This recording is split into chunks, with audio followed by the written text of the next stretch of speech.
kabar semua pemirsa Daily News Multimedia hari ini?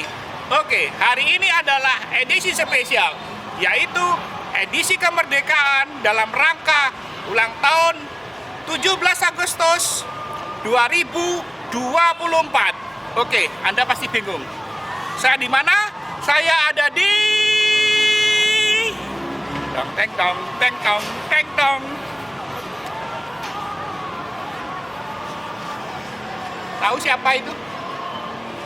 Ya, saya sekarang lokasinya ada di makam komponis besar W.R. Supratman.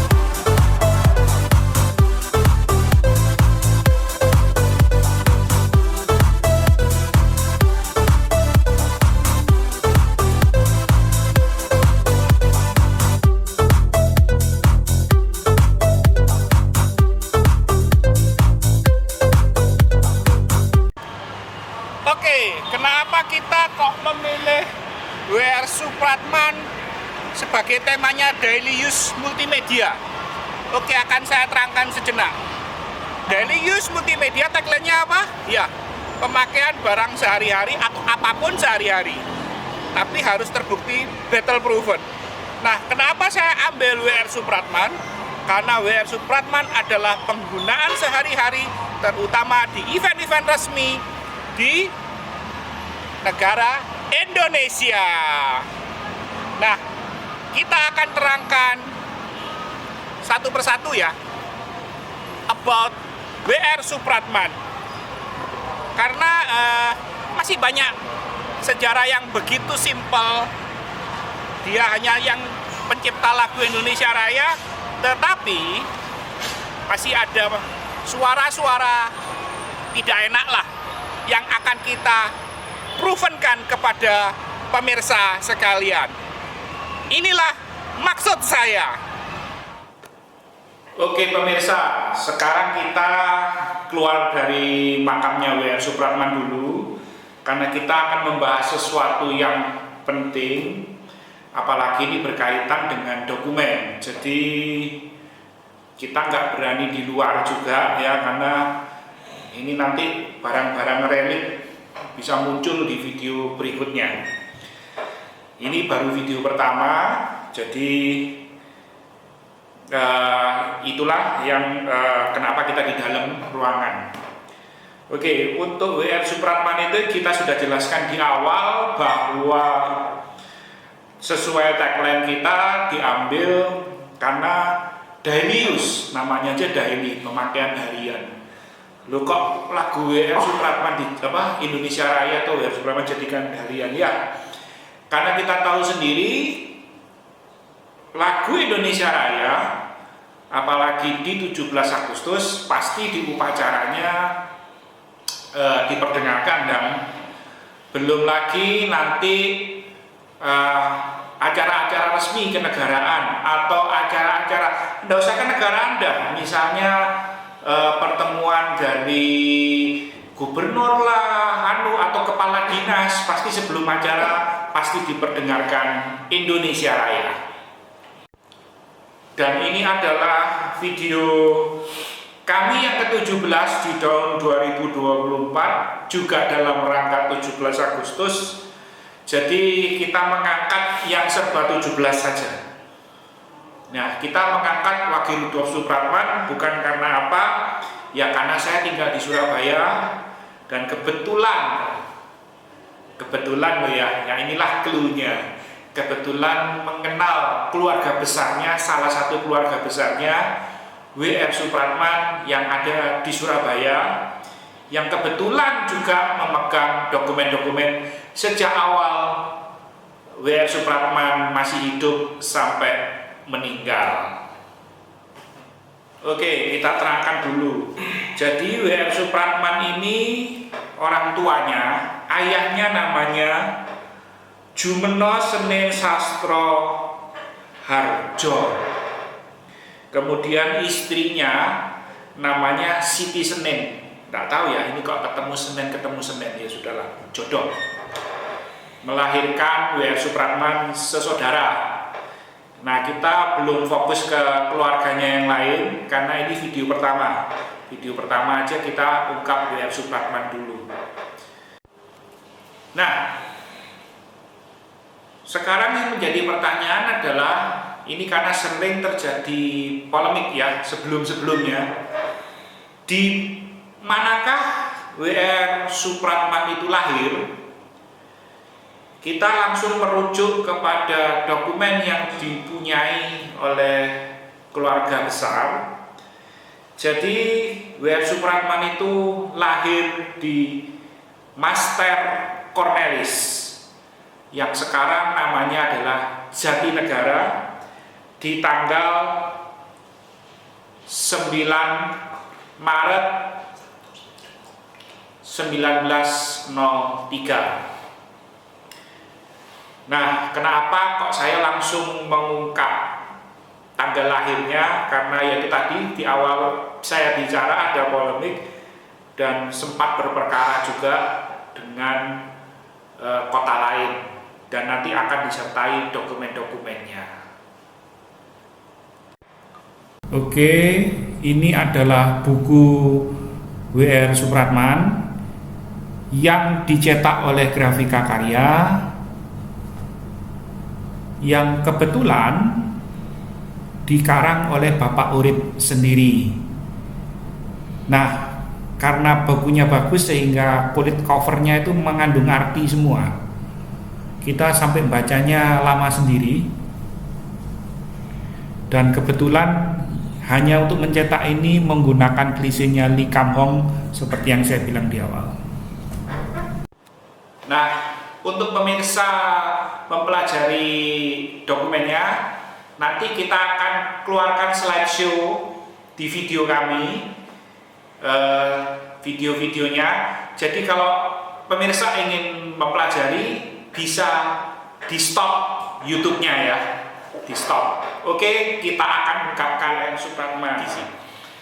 Kemudian masalah menciptakan lagu dan hingga dia meninggal. Oke, menciptakan lagu itu W.R. Supratman menghabiskan waktu 2 tahun. Yes, 2 tahun. Cuman masalahnya bukan 2 tahunnya, masalahnya adalah setelah lagu Indonesia Raya ini diperdengarkan pertama kali di Sumpah Pemuda, maka W.R. Supratman ini menjadi mulai dimusuhi oleh pemerintah kolonial di 1930. Nah, dari 1930 itulah kenapa kok bisa ke Surabaya? Ya karena melarikan diri.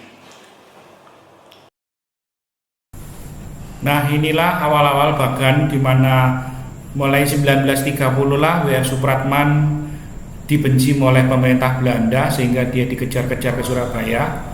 Dan inilah buku yang ditulis Pak Urip, silahkan baca oleh pemirsa.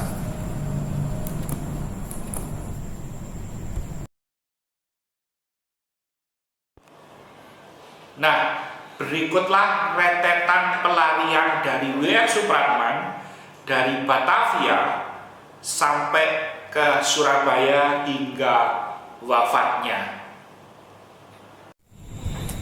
Oke, ini adalah gambaran pelarian dari W.R. Supratman dari Jakarta ke Surabaya.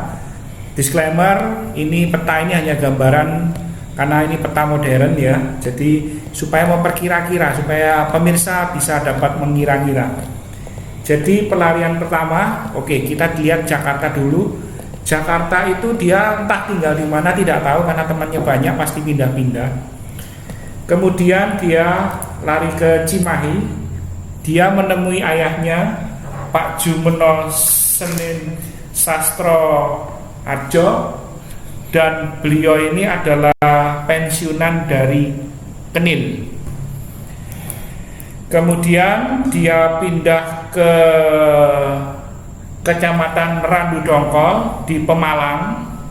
Itu menemui kakaknya yang kedua yaitu Ibu Rukina Supatria di 1936 ya. 1936. kemudian baru masuk di Surabaya di 1937 di rumah Ibu Rugiem Supatria yang sekarang menjadi Museum W.R. Supratman di Surabaya. Itu rumahnya Ibu Rugiem dengan Van Eldik suaminya yang orang Belanda. Dan ini berikut catatan-catatan dari buku Pak Urip konfirmasi. Jadi suara ini diambil, saya ngambil dari buku ini. Silahkan membacanya.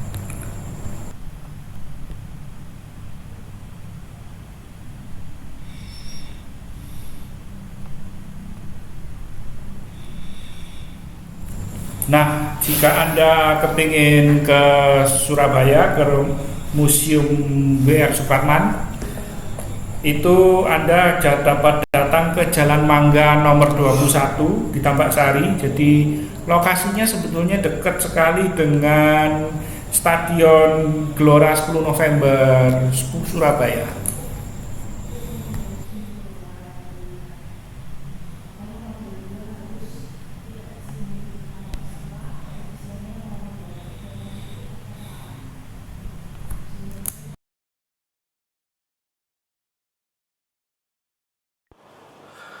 Oke, demikianlah Daily News juga. Kenapa kita mau mengungkap ini juga supaya melengkapi dengan apa yang sudah beredar di masyarakat, yang YouTube-nya juga dari pihak keluarga ada beberapa. Saya lihat banyak sekali versinya, tapi yang saya tahu dari keluarga.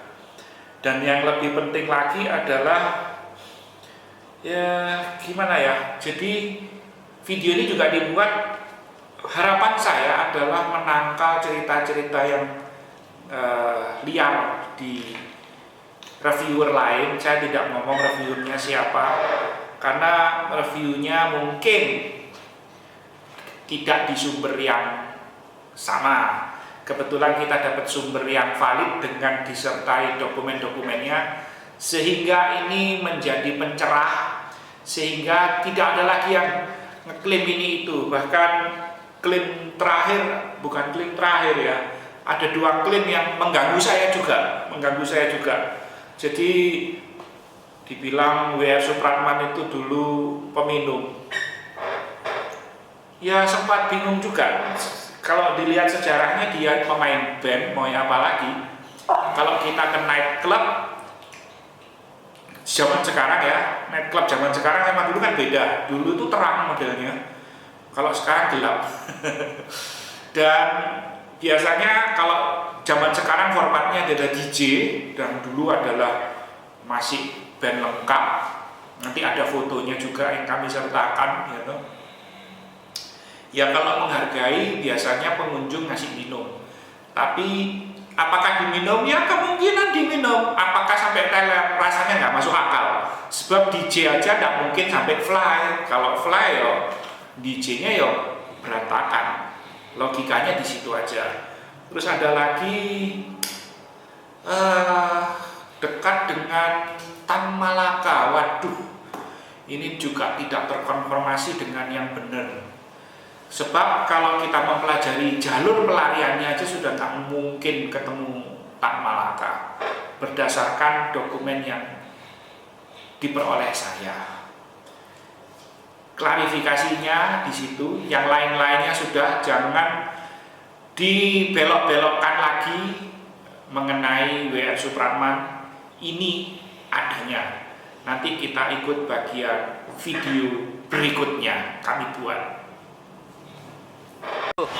Oke pemirsa, demikianlah pembahasan Daily News Multimedia hari ini mengenai W.R. Supratman dalam rangka 17 Agustus 2024. Dan ini adalah video bagian pertama. Bagian keduanya adalah di lain hari.